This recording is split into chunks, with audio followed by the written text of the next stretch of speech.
दोस्तों, मनुष्य के पास श्रद्धा और समर्पण की ऐसी शक्ति विद्यमान है कि वो भौतिक जगत में बहुत सारे हेर फेर कर सकता है, किंतु वह उसका सही उपयोग करना नहीं जानता। चलिए एक कहानी के माध्यम से समझाने की कोशिश करता हूँ। एक गाय घास चरने के लिए एक जंगल में चली गई। शाम ढलने के करीब थी। उसने देखा कि एक बाघ उसकी तरफ दबे पांव बढ़ रहा है। वह डर के मारे इधर उधर भागने लगी।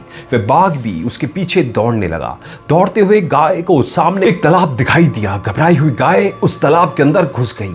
वह बाघ भी उसका पीछा करते हुए तालाब के अंदर घुस गया। तब उन्होंने देखा कि वह तालाब बहुत गहरा नहीं था, उसमें पानी कम था और वह कीचड़ से भरा हुआ था।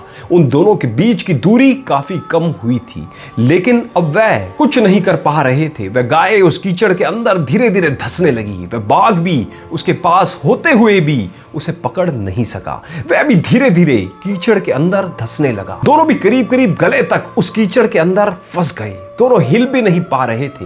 गाय के करीब होने के बावजूद वह बाघ उसे पकड़ नहीं पा रहा था। थोड़ी देर बाद गाय ने उस बाघ से पूछा, क्या तुम्हारा कोई गुरु या मालिक है? बाघ ने घुर्राते हुए कहा, मैं तो जंगल का राजा हूं, मेरा कोई मालिक नहीं है, मैं खुद ही जंगल का मालिक हूं। गाय ने कहा, लेकिन तुम्हारे उस शक्ति का यहां पर क्या उपयोग है? उस बाघ ने कहा, तुम भी तो फंस गई हो और मरने के करीब हो, तुम्हारी भी तो हालत मेरी जैसी है। गाय ने मुस्कुराते हुए कहा, बिल्कुल नहीं, मेरा मालिक जब शाम को घर आएगा और मुझे वहां पर नहीं पाएगा तो वह ढूंढते हुए यहां जरूर आएगा और मुझे इस कीचड़ से निकाल कर अपने साथ घर ले जाएगा। तुम्हें कौन लेकर जाएगा?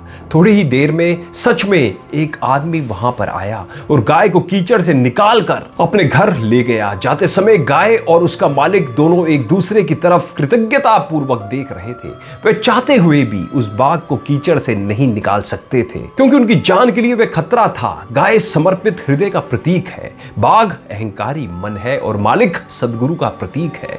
कीचड़ यह संसार है और यह संघर्ष अस्तित्व की लड़ाई है। किसी पर निर्भर नहीं होना अच्छी बात है, लेकिन उसकी अति नहीं होनी चाहिए। आपको किसी मित्र, किसी गुरु, किसी सहयोगी की हमेशा ही जरूरत होती है।